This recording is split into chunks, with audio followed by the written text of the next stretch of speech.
नमस्कार मु आपण मानकर प्रिय श्रीमान सुदीप्त कुमार पंडा आज रंग पर्व अवसर रे आपण मानक जनइबार प्रयास करुछि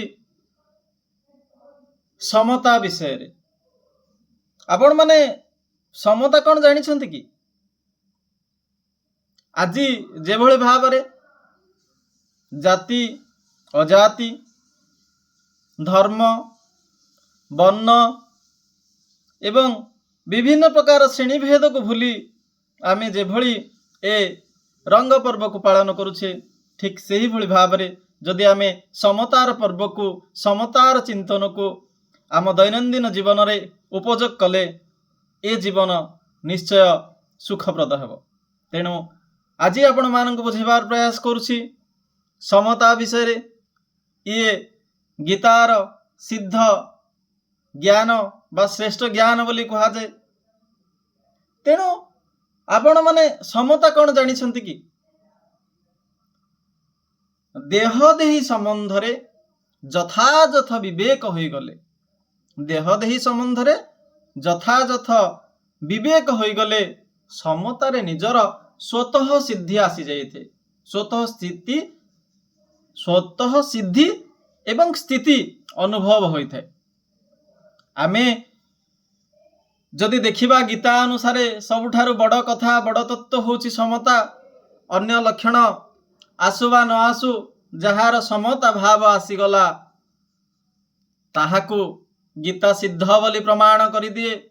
जहाठारे सबु लक्षण आसीथिले सुद्धा समतार भाव आसे नाही ताहा सिद्ध बोली गीता ग्रहण करे नाही।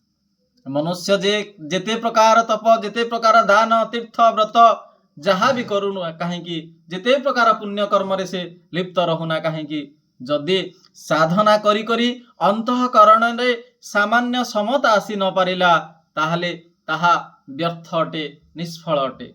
एथिपाई साधना मार्ग रे समता जेते श्रेष्ठ मनर एकाग्रता मध्य सेतिकी श्रेष्ठ नुहे।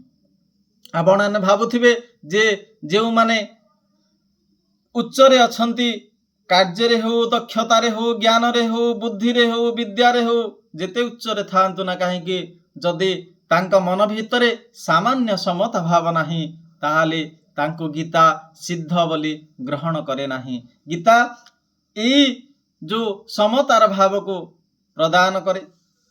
तेणु आपण माने प्रतिदिन गीता पढ़ंतु जा द्वारा ए समतार भाव ए समतार रस को आपण माने पान करि पारिबे। एवं आउ गोटे कथा आपण मानक जणैबा को चाहे समता एपरि एक विद्या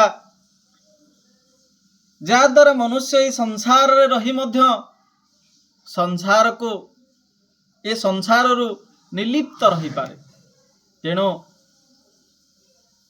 ए समता गुण केवल साधु लोक मानक पाखरे रही थे जहा विरल कहले चले।